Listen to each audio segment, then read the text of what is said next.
So some thoughts on the interview. Marty Smith is a dog. That's first off. I mean, I could listen to that dude just talk about anything and it would sound cool. Arch seems super normal.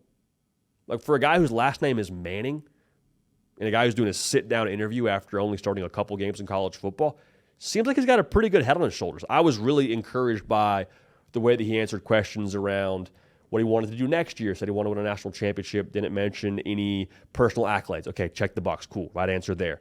Talked about the attention he's gotten, how he handles that, and what he thinks about it. And he's like, I haven't really done anything. Feels kind of undeserved. Cool. Check that box. I love that. Just came across very likable to me when you talk about Arch Manning. Now, I totally agree that this felt very PR-ish when it comes to this discussion in general.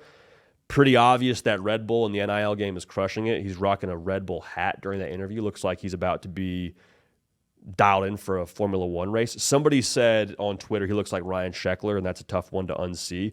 It also looks like the set of this interview, I don't know where it was, so I apologize if this is your local high school or whoever, looks kind of like a TV set of what was supposed to be like a high school football locker room. If you go back and look at that, it's pretty hilarious.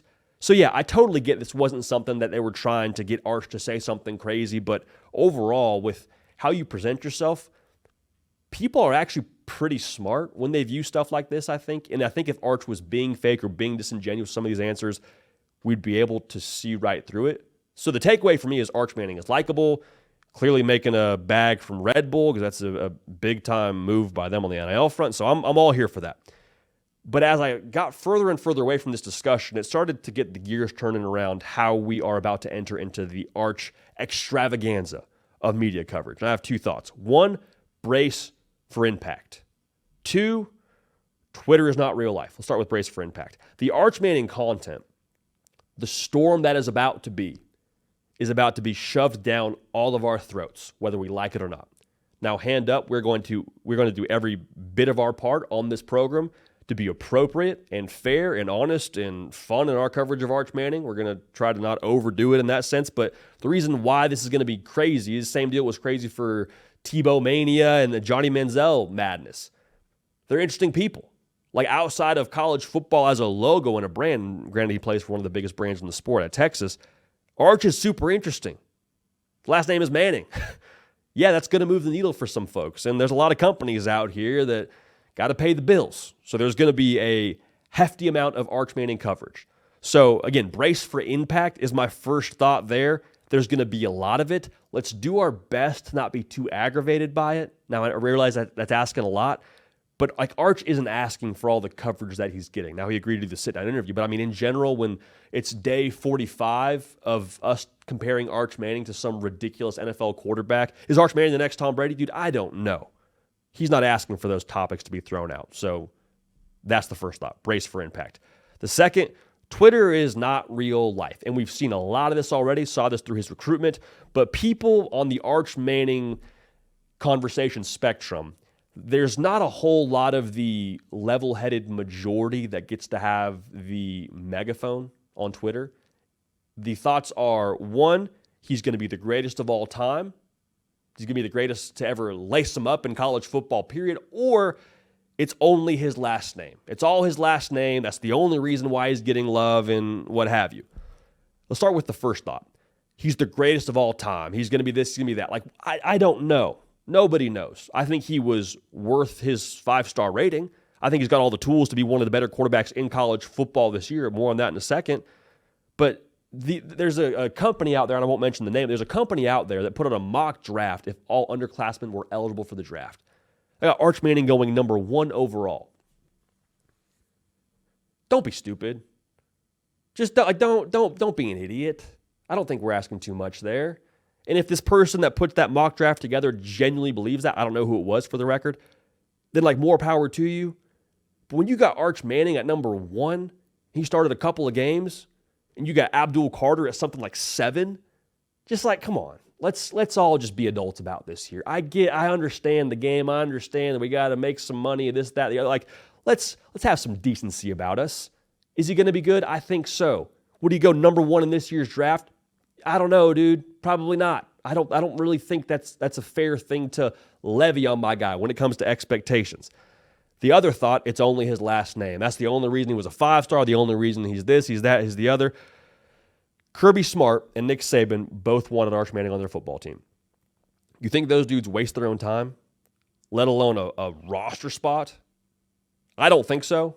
That in itself should dispel any narrative. Oh, by the way, the fact that we have seen him play now in small doses, and he's looked pretty good. Looked like he belongs on the field at the very least. At best, looks like it's a guy that's a high-profile player within the context of the competition he's playing against. I want to pull up this stat here, and I have my laptop next to me. It's asleep, so bear with me for a second. If it was truly about the last name, Arch is not the first player to have a famous dad and go play college sports.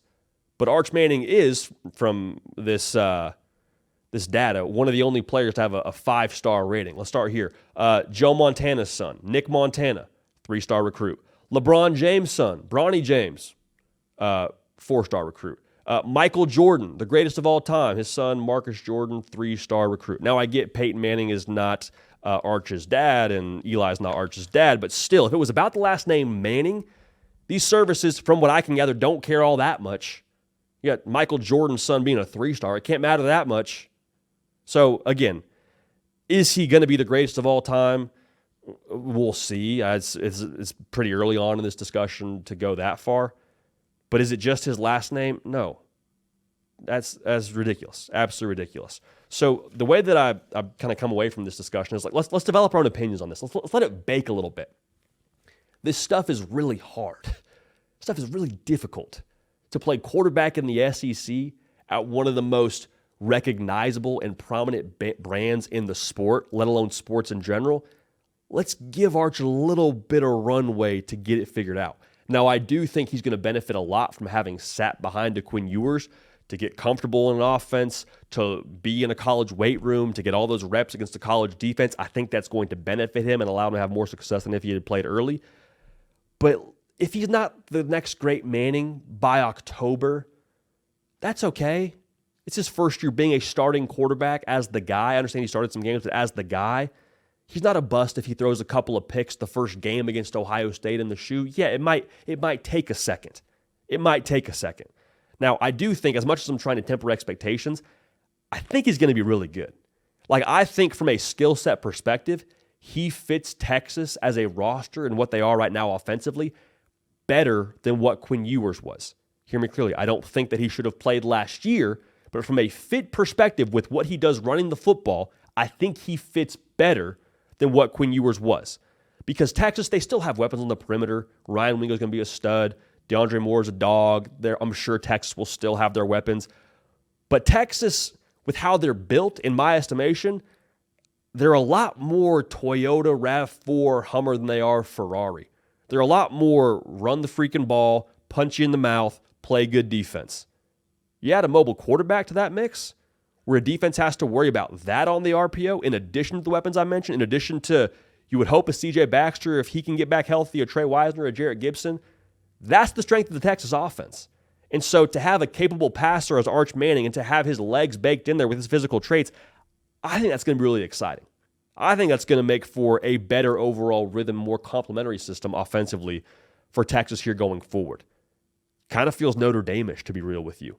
Like, I don't think Arch Manning is Riley Leonard as a comp, but in terms of how they could use him, in terms of how Texas could decide to run their offense, it could be that flavor.